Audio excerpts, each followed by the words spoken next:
Welcome to Mistakes Well Handled, where real people share real mistakes and the lessons that actually matter. I'm Ty Elegby, and today's guest is David Watts, known by many as the safety guy. If conversations like this help you grow, join the Misconstrued community for members-only access to our guests and deeper conversation.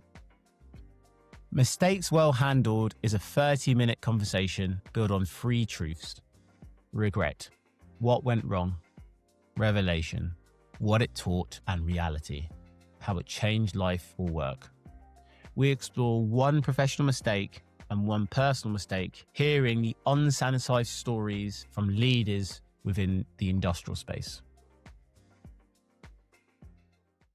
Well, ladies and gentlemen, I am very, very excited to introduce you to the first Mistakes Well Handled podcast. This is a new and exciting podcast where we speak to real people and we talk about their real mistakes and the reality of what they learned and how they handled those mistakes. And I'm really honored and excited as part of this first podcast to introduce David Watts. David is also known as the safety guy. He's a very experienced safety leader with lots of great insights and learnings. And he's given us the great pleasure of walking us through some of his mistakes and how he handled them, both professionally and personally. David, it'd be great for you to just say a little bit more about your background and introduce yourself to the audience. I always have to chuckle at that question, a little bit about my background, because it seems like every time I get asked that question, I end up in a very long storytelling session. Sure, my name's David Watts, and I'm a safety director for a large construction company, and I've been doing safety for about 38 years in the construction sector. Prior to that, I was a photographer in the Navy and spent a lot of time traveling the world, taking pictures on the government's dime. So that was a lot of fun. Fantastic. I know from sort of personal experience of speaking to you before the podcast, you've got some great stories. So I'm really excited for us to kind of delve deeper and the audience to just hear some of the great insights that you have to share. I guess just to kick this off, it would be great to understand really from the get-go if there's any kind of professional mistake that comes to mind when I ask that question. And yeah, would love to just throw it over to you to hear that in your own words. Yeah, sure.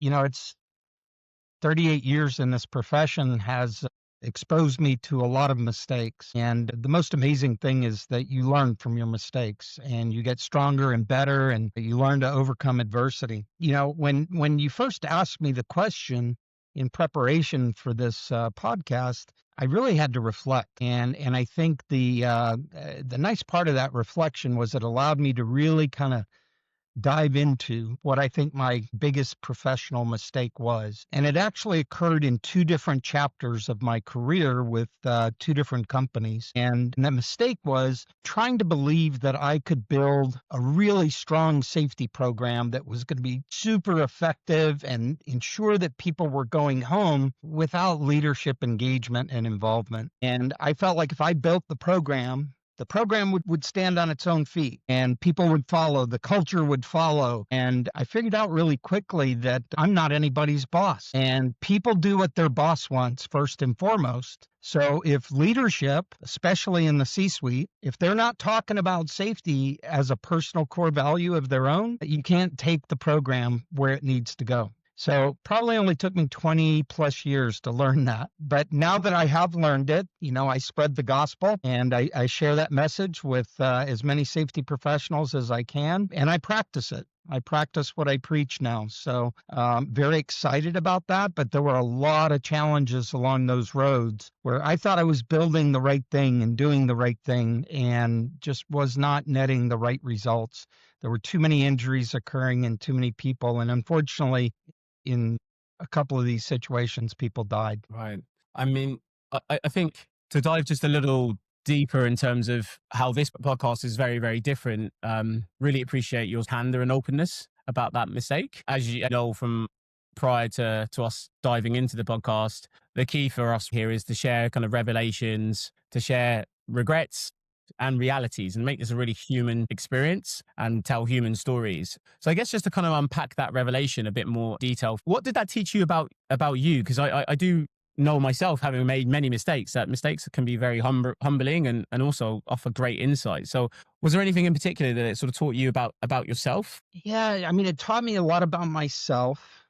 I've been blessed to go through some leadership development programs, and those programs helped me to evolve as a leader as well. One of the things about the safety profession that I learned throughout my career, we get these titles like safety director or safety manager, and those are fallacies. We don't direct or manage safety.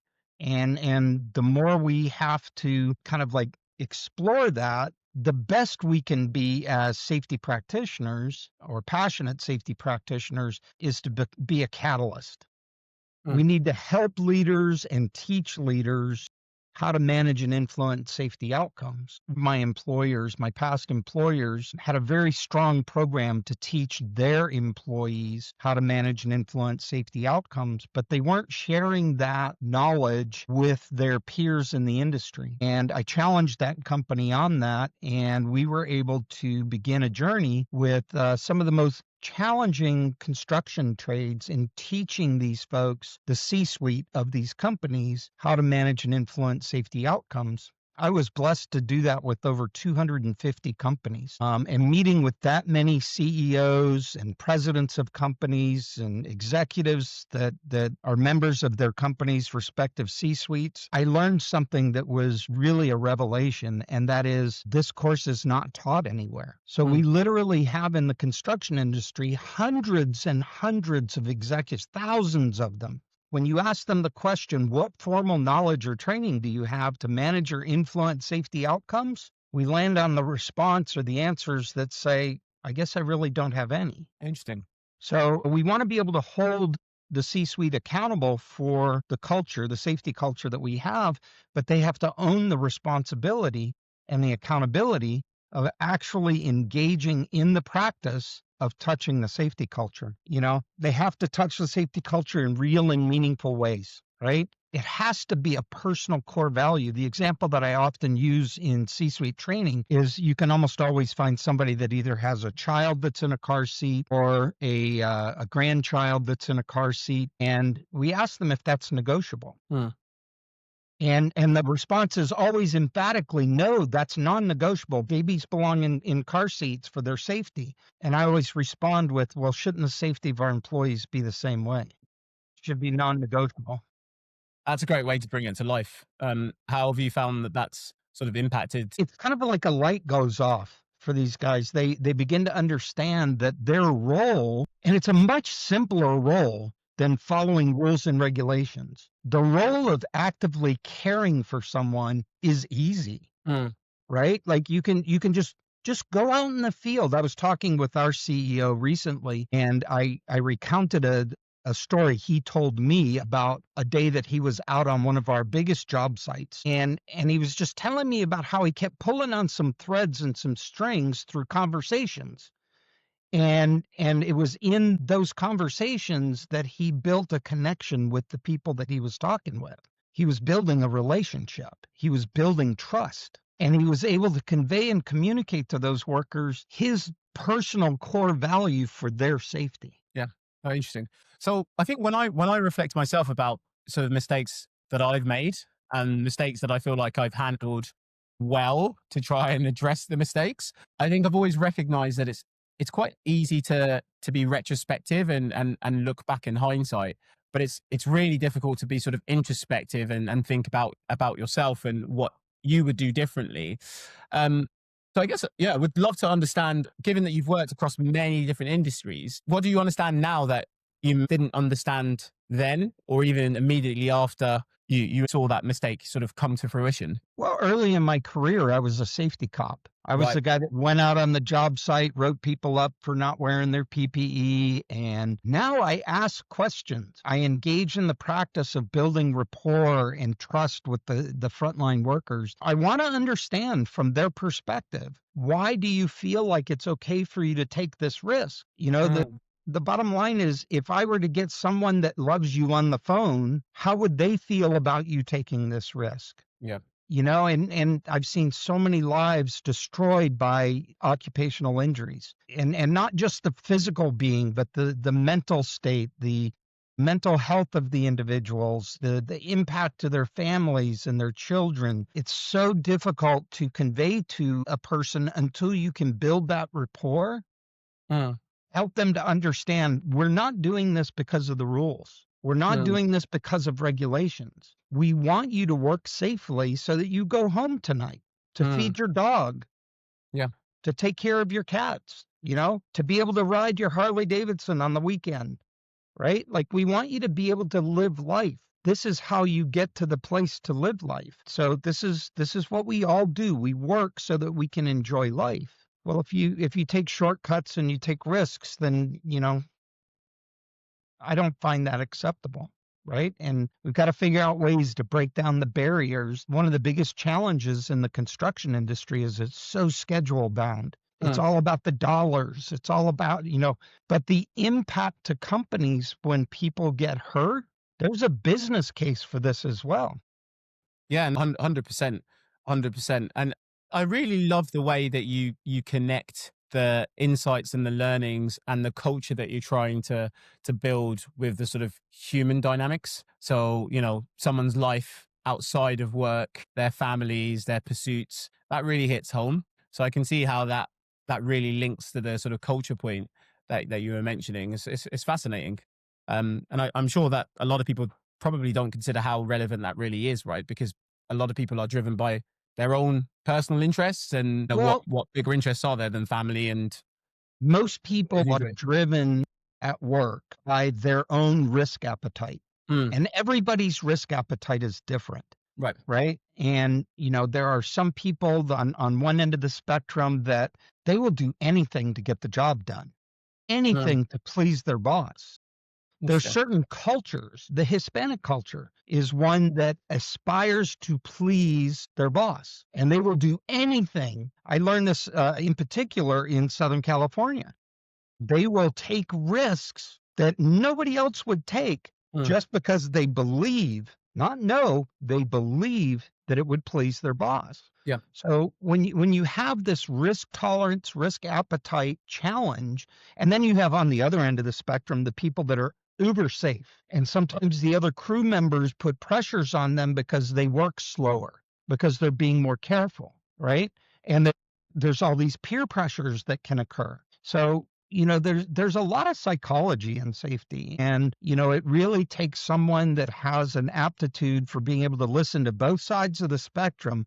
It's like, okay, so let's figure out how we're going to do this safely, right? Let's make sure that we're going to send everyone home safely. Yeah, it's really, really interesting actually, the way that you frame it there. It's almost like culture within culture almost, right? Because there are different dynamics depending on, where in the world you're from, your heritage, your culture, I guess even industries as well. Is there a big difference across industries from construction to Absolutely. manufacturing?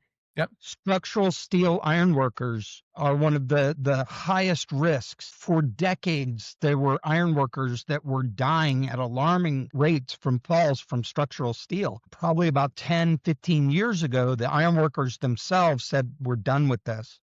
We don't want to go to funerals anymore. So they themselves began to change their culture from within. There are several industry, roofing, drywall, concrete work. These are all very high risk industries that have very high injury frequencies. I just recently completed some work with one of the largest concrete companies here in New England. And I started the work probably 3 years ago and have worked very closely with them over those 3 years, teaching their C-suite, teaching their middle management, and teaching their frontline employees how to manage and influence safety outcomes. And I just got a phone call last week from the CEO of that company. He said, Dave, I had to reach out to you and I had to report myself. And I was like, geez, what happened? And he's like, well, I just wanted to let you know that our insurance experience modification rate has dropped down to 0.88. And that's, to anyone from the safety profession, knowing where they started at a 1.4, get to a 0.88 Yep. is amazing. And to do Yep. that in 3 years is a quantum shift. And they are now respected here in New England as one of the safest contractors performing concrete operations here in the region.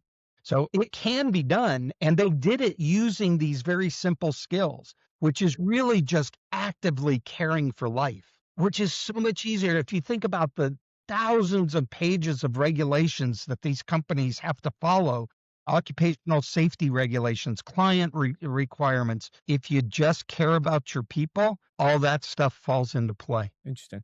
So thinking about the realities then, and drawing this back to the initial mistake itself, is there sort of one habit or rule or principle that you now kind of live by when you go and support a company, or when you're advising a CEO or the business kind of more broadly on how to look at safety and how to approach it from a cultural perspective? I'm laughing because that's a great question. And I actually had a occupational coach that I worked with for a couple of years.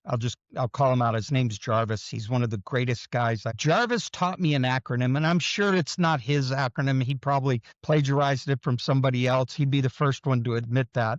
But it's the acronym WAIT, WAIT. And it stands for why am I talking? And to translate that into layman's terms, I listen more. That's the lesson that I've learned, that there is so much more to learn through listening than through talking. That makes so much sense. I mean, that is a very, very valid principle. It's funny. I actually have a block of wood that just has the 4 letters, WAIT. Yeah. Just to remind me. No, that makes a lot of sense. I think, I mean, just borrowing that acronym or the principle itself, I think you could apply that to kind of many situations outside of the 100%. safety world. So I think I'll borrow that myself. Really, really like that. That's great. Okay. Well, this has been great in terms of the professional mistake and, ultimately the revelations, the reality and the kind of fundamental regret itself. You're halfway through mistakes well handled. If this conversation resonates, come join the misconstrued community. Get direct access to our guests. No filters, no fluff. Okay, let's get back to it. I would love now to kind of move to the next segment where we can go a little bit deeper. This segment is really about the personal mistakes that our guests have had, because I think there are so many podcasts out there that talk about success and talk about how amazing the guests are. We really wanted to do something quite different, which was to talk about what it looked like before the success. You've had a great career and you're providing great support and insights to companies.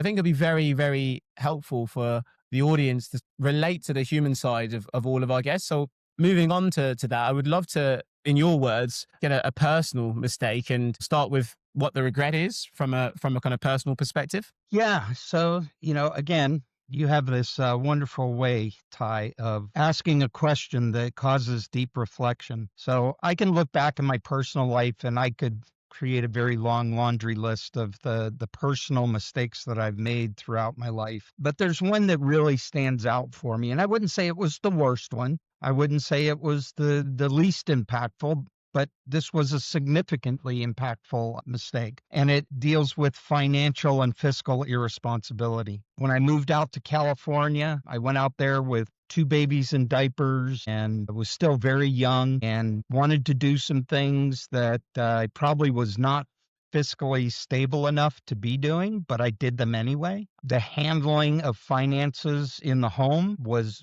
not appropriate. It ended up costing me, I lost my home to foreclosure to the banks and got really messed up with credit cards. That money flows on those credit cards so very easily, and interest rates accrue very quickly. So I ended up having to file bankruptcy as well, which put me in kind of a tailspin for about 7 years. It took me a long time to climb out of that dark hole. And through those trials and tribulations, I recognized that I have to be the one that's accountable. I have to own it. I have to own the mistakes that I made, and I have to fix it. Once I realized that, it became clear to me that I can stay in control of this. I can keep it from being out of control. I've moved on. I did very well in California real estate after that and have had several beautiful homes throughout the country. I have a beautiful home now here in New England. Amazing. I have financial stability today. I mean, that's amazing. And thank you for offering that, because I think that's a really powerful story for everyone to reflect on. I'm sure, many of the audience that are listening and many guests sort of going forward, everyone can relate to sort of credit cards and financial sort of and fiscal challenges or pressures. So I think it's a really, really powerful one to share. But I guess to kind of just dive a bit deeper, aside from sort of the impact that it had on you, how has it impacted the way that you treat people now, or you think about people that sort of are in your life? Or I mean, fundamentally, what did it change about the way that you treat other people? Yeah, I mean, that's a great question. I've spent the last couple of years very focused on the topic of mental health in construction. And I think it's one of the reasons I picked this particular item is that in our business, we're suffering a very high rate of suicide in the construction industry. And I participated as the co-chair of a research program at UC Boulder in Colorado, focusing on research specific to the topic of mental health in construction. And one of the highest driving factors in suicide in construction has to do with fiscal responsibility. And it has to do with, these workers, they work very unusual hours. They go to work Mm, very early in the morning, but then that means they get off very early in the afternoon. Well, they don't go home. They go to the bar. They go hang out with their friends after work. They rack up bar bills on their credit cards. You know, they've got they're big construction workers in the construction industry. They need to drive big brand new pickup trucks. If you're looking at a new pickup truck today, you're looking at between 70 and $100,000 in some cases. And, these guys can't afford it. They make good money, mm, but to be fiscally responsible, they should be driving like a $30,000 vehicle, yeah, right? yeah, But they don't recognize that, right? So, one of the things in being out there in the front line with the workforce, we try and make sure that we're looking for the signs and signals that people are having some forms of mental duress, right, or stress, yeah, and engage them. Is everything okay at home? yeah, You doing all right? yeah, You making ends meet? yeah, Ask them questions to open the door for them to be able to talk about their challenges, and fiscal responsibility is way up there on the list. Being able to get people to, no, I'm not. I mean, bank just repossessed my truck. yeah. Yeah, it's a topic that I think people don't talk enough about, and I think it has a real impact on people, a personal impact on them. It has an impact on the relationships. I've read research where there's a suggestion that it's one of the biggest reasons for divorce. For instance, it has, I think, a psychological impact on women and men, but I think men in particular are quite acutely impacted by it because there are lots of um, predefined sort of expectations. I think the society places on men, and I think that Well, and also there's relates. there's stigma, Yep, right? The stigma of talking about our problems, yep, right? People, like, we don't want our friends to know that we're struggling, uh, right?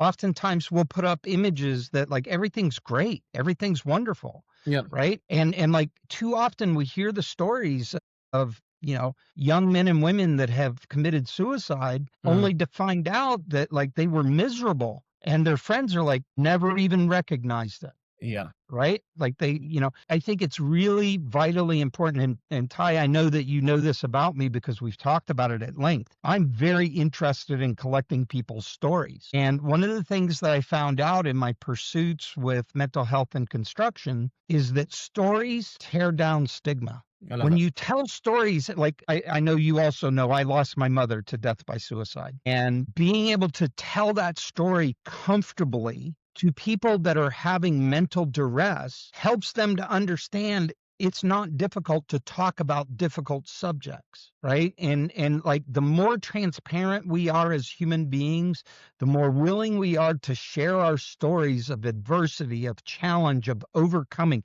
That's how I love your podcast. I mean, this is going to be an amazing story to tell about mistakes that so many people have made, and we're going to hear the wonderful stories that they have to tell that bring us through their challenges and adversity and get them to, a place where they're comfortable talking about it.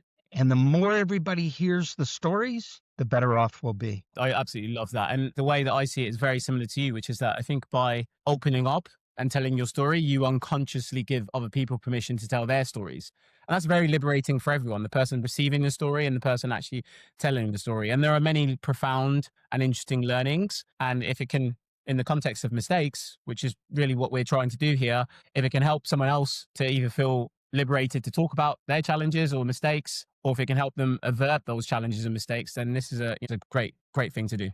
I mean, I think this transcends all the different genres of business, Yeah. family. I mean, it transcends everything. You know, I've worked in the insurance industry where competing producers would not share with each other when they lost a client, Uh, and they wouldn't share the struggle yeah. that they were going through because they lost a very important client. Yeah. You know, it's you know, and I would say, like, it happens. Yeah. You know, these things happen. I think I shared the quote with you that actually is not really a quote, but it's an acronym from Steve Farber, the OS exclamation point M, or shit moments. And what Steve really evokes in his teachings is that we all should be radical pursuers of the oh shit moment. We should be looking for those oh shit moments and like pouncing on them when we find them, because it's in those oh shit moments that we learn the most about ourselves. How do we overcome mistakes? You know, I know you'll remember this from our conversations leading up to this. You mentioned the name of the podcast being Mistakes Well Handled, and I immediately said, or not. Yeah. Right? And I think that there are just as many valuable lessons learned in mistakes that are made that were not well handled. Yeah. Absolutely. Right? And that in its essence is adversity. And we should all be subject matter experts and black belts at overcoming adversity. Absolutely. And I think one thing I'll really just hone in on, actually, I think as human beings, we often tell ourselves profound lies about the situations that we're in, the context of how we handled challenges and mistakes. 100%. 100%. So I'm just wondering, from your own perspective, thinking about these learnings that you've had, is there a particular lie you stop believing about yourself or about a situation as a consequence of either one of these mistakes? With regards to my professional mistake, 100%. You know, I kept telling myself this lie that I was building strong safety programs, strong policies and procedures. I spent thousands of hours writing policies and procedures under the delusion that someone would ever even read them. Yeah. Yeah.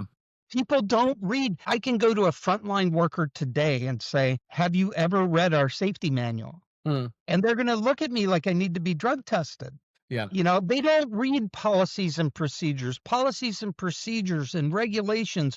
Those all exist for very autocratic reasons. Yeah. And they have nothing to do with Care for Life. And then on my personal side, I kept telling myself, for several years, oh, I'll make that payment next month. I'll double up on my credit card payment next month.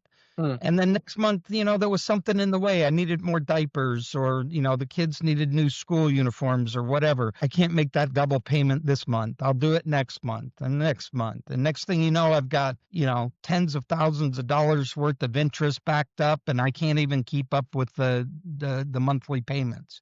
So look, I think it's very easy to fall into the trap of telling ourselves lies. And unfortunately, I don't think you recognize that until too late. Yeah. So I guess because this is very much about sharing these mistakes, helping people handle them in ways that are, the best for them. And then just thinking about sort of forgiveness as well, because I think we can do a really, really good job of being our worst critics often. What are you sort of more forgiving of about others, sort of byproduct of both mistakes, really? So I think in its essence, you're talking a little bit about the word accountability and holding oneself accountable and holding others accountable. And I had a wonderful teacher teach me the formula to accountability. And you have to have clearly defined expectations. You have to be trained clearly and thoroughly to those expectations. And there has to be a measurement system in place. One of those three ingredients is not healthy or not effective. It is not fair or just to hold someone accountable. So I find myself asking the question or posing this scenario, maybe they don't know what they don't know. Mm. So when I go to work for a new organization and working with their C-suite and their middle managers and their executives, I go into it with the idea that they don't know what they don't know. And what I'm a catalyst. That's really what my job title is I'm a professional catalyst. I can recognize where an organization is in their safety culture, and I can be a catalyst to help them to learn and understand how to manage and influence safety outcomes. So, the challenge in that, though, is many people have been taught how to manage safety through regulations, policies, and procedures that nobody reads. Yeah. So, it's a doom loop, right? And I talk about it as in my profession, and really blessed. I just started recently with this company that I'm with now, and there were two safety professionals that were here before I got here, and they're amazing. They're both great safety professionals, and they've both been here for about 3 years, but they haven't accomplished anything. And, I challenged them one day during a conversation. I said, don't you feel like you've been running a marathon on a treadmill? Interesting. I'm going to give you a novel idea. How about turning off the treadmill, stop running, and let's just walk, right? Let's just walk, and the bottom line is, even if we're just walking, Yeah. at least we're making progress. Yeah. We're no longer on the treadmill. Yeah. I think you've got a really powerful way of framing challenges or new approaches to thinking that really cuts through the noise and hits home. So yeah, I think this is really, really valuable for people to hear your perspective.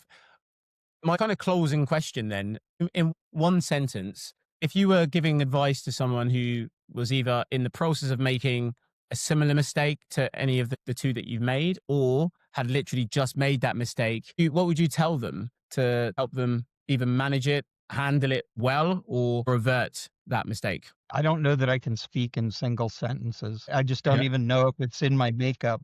I prepared this little quote. It says, regret tells the truth, revelation teaches the lesson, and reality proves that you changed. Right? I think I truly believe this, that our youth today is being failed. They are not learning how to overcome adversity. It's a challenge that, I personally believe it is the most important muscle for us to practice using and to become expert at it. The challenge of overcoming adversity and being able to see how your efforts net the results of personal growth. Yeah. Right? And that only happens through overcoming adversity. I have yet to meet an entrepreneur or any successful business person that can't just lay out a Bible-length version of all of the challenges and adversity that they've overcome to become successful. We've got, in this day of Facebook Messenger and Instagram and YouTube, we see all these glitzy videos of these young people making millions of dollars, and show me how happy they are. Show me, like, they put a lot of image up there. I want to see what it looks like at night when they go to bed. I want to see what it looks like when they wake up the next day. What happens when they lose those recording contracts, and how do they overcome adversity? You're absolutely right. And that's really the catalyst for this podcast, which is that, I believe that a lot of the content that's out there, it really isn't one of real people, because there's often a mask that you're seeing, because everyone faces adversity and everyone makes mistakes, and being able to capture it as real mistakes and then provide the reality of what those individuals learned from it and how their learnings can help others handle it better is, I think, the fruit that everyone sort of needs in their lives. And I certainly agree with you in terms of, how you can help young people in particular as well. I think resilience and overcoming challenges is a big part of that.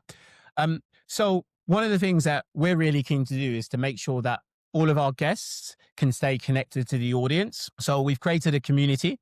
We've called it Misconstrued, because we think that often people can misconstrue challenges that they have, as you've touched on a few times. I know you've joined the community, which is great. So to the audience, if you've got more questions or you just want some feedback, this is a great place to connect with David. You can also connect with David more broadly, but anyone that's listening, absolutely, keen to invite them to the community, which is an exclusive community, which is invite only, but all of our members can get invites. So that's where the audience can continue to connect with David on these topics. But I don't know, David, if there's anything you wanted to share as a final point as well. Ty, I'm just so excited to have been on the podcast, and I can't wait to hear more stories. You can guarantee that I will be plugged in and engaged, and just very excited to see where this goes. Fantastic. Well, thank you so much, David. It's been an absolute pleasure to have you on the podcast. Signing off on our very, very first podcast episode, and many more to come. Thank you for listening.